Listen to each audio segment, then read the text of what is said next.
All right, we're back. We're going to continue on with converting the engines from the original setup over to something that makes more sense in Lightwave 2024. One other quick note, if you've noticed the surface of the Raider is kind of different on the wings, it's because I was kind of messing around with this in preparation for making this video, and I came up with this really, really lovely texture that I felt actually looked more like the physical prop on the show that we sometimes saw in the landing bay of the Galactica or out in the real world when it was shot in Vancouver, and I was playing around with those surfaces. But we'll get into that later. Let's talk about these engines. All right. Now, we know that distant lights are no longer appropriate for something of this nature, but what kind of shape can we use as a light that would make sense here? Well, in reality, we have a couple of choices. Let's just look at these from a texture shaded solid standpoint here. And we can now use lights that have shape to them, meaning they can be n-gons or discs or something similar.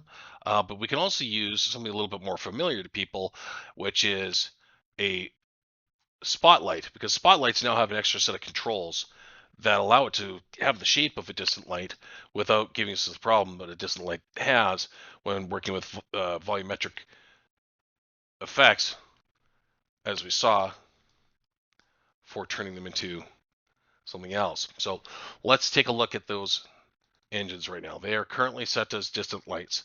If we turn that volumetric on while looking at it with VPR, we get this problem. Everything in the world is now considered that color with that volumetric effect over top of it. This is not what we want, so we've got to turn it off, or we've got to fix it by turning the light into something that makes something more sensible. And in that case, it is going to be a spotlight. Okay. Now, spotlight, you're saying, well, why would you use a spotlight? It's just going to look like, a flashlight hanging out the back of a ship. Well, here's what we're doing. Let's take a look at the size of this spotlight. And I believe a good preset value for this, because I was messing around with this before, is 0.235 millimeters. So it's now got a shape that's roughly, the engine cowling's opening there, maybe a little bit too big. We can adjust that in a second. But before we do that, maybe we need to change the cone angle down to something like 0. And, oop, look at that. It fits perfectly. And it even doesn't look too bad. Now, for the volumetric effect, we've got some options here where we can turn things down light by light. This is an option. We can turn it to 25, and there you get a volumetric engine. Now, it doesn't have any texture on it or anything like that, but the Cylon Raider engines were quite simplistic. They didn't really have a lot of texture on them.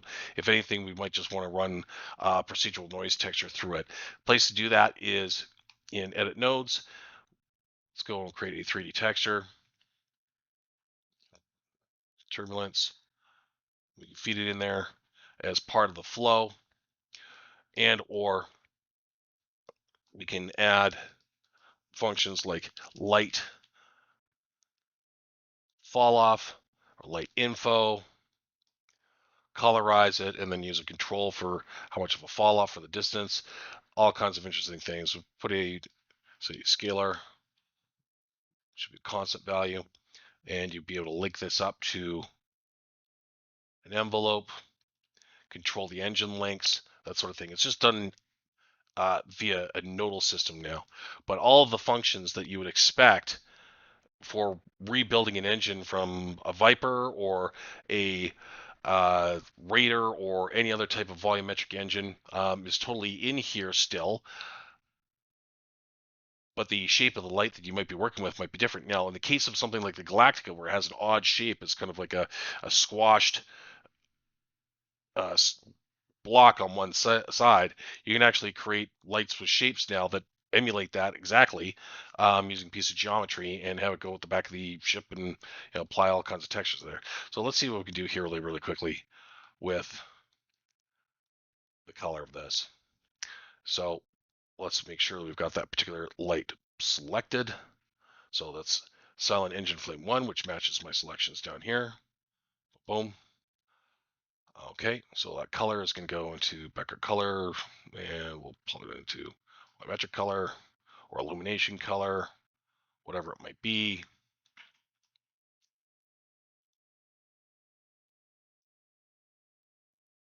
Things of that nature.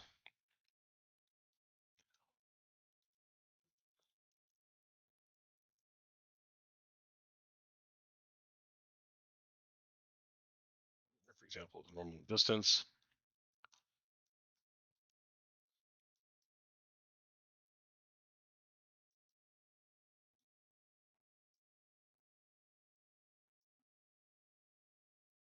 All kinds of different ways of tweaking this.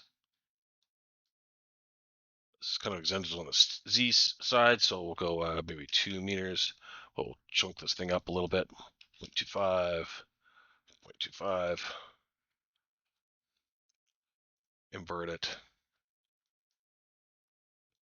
So you want to throw another type of procedural in here or rewire things so that we've got different options. Color. It's up to you. All kinds of different ways to add animation to these lights. Of course, we just need some position. It's going to be traveling on the Z axis. It's going to be traveling away from us. So 0, 0, and see 24 frames. It'll be 5 meters. Let's make sure those curves are such a pre and post behavior to continue on infinitely. Because as long as those engines are on, it's traveling. And we get animated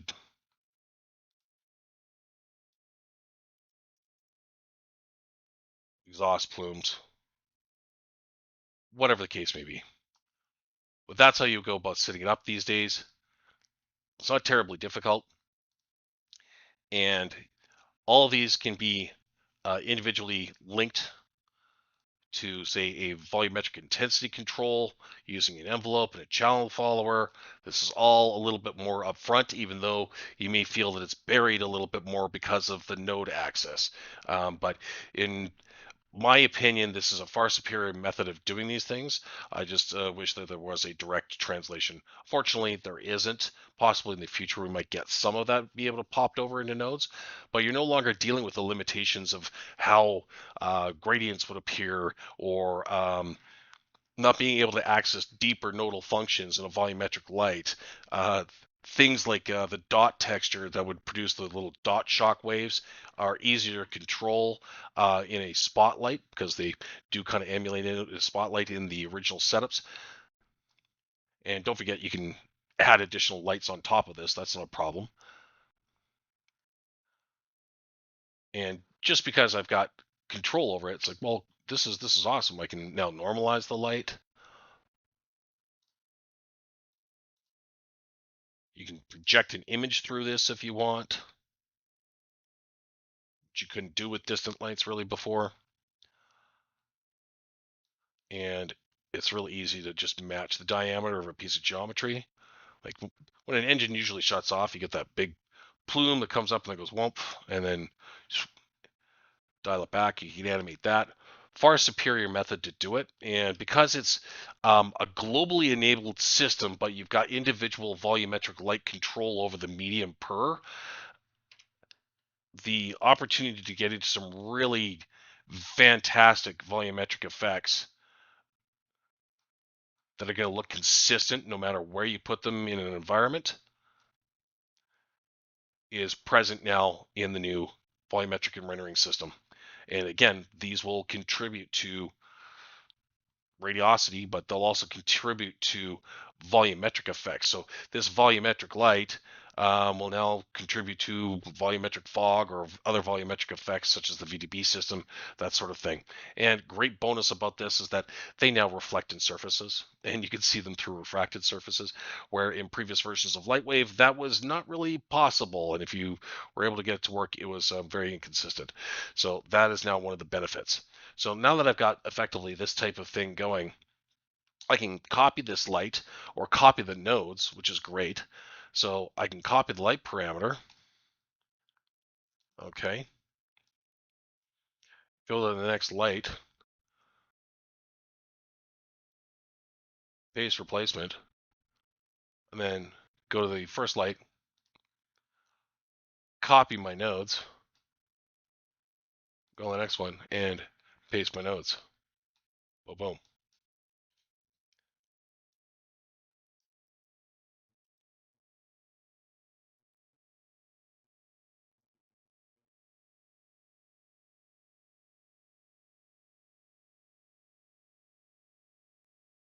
I'll make sure that that's set correctly. Or am I on light 3? It's there. Oh, it doesn't carry over the cone angle stuff, but that's one minor thing. So copy this, paste, copy the nodes,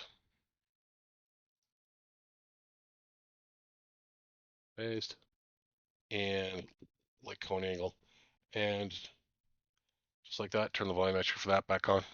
Now I've got all 3 of my engines converted. Saves you the time of actually having to go and delete the other 2 lights, make the one that you want, move the other clones of it into the position, then you can just copy this stuff back and forth. And it's interesting, I found this little, hey, you are not being paid attention to in that copy paste maneuver. So that's something I have to file as a report. All right, so fantastic stuff. We're learning stuff together. This is how it goes. All right, that covers volumetric engines, converting this over. We're going to have a little bit more work to do. I really do want to finish this Raider off with this new surface because I really find that it looks a heck of a lot better than what we did on the show.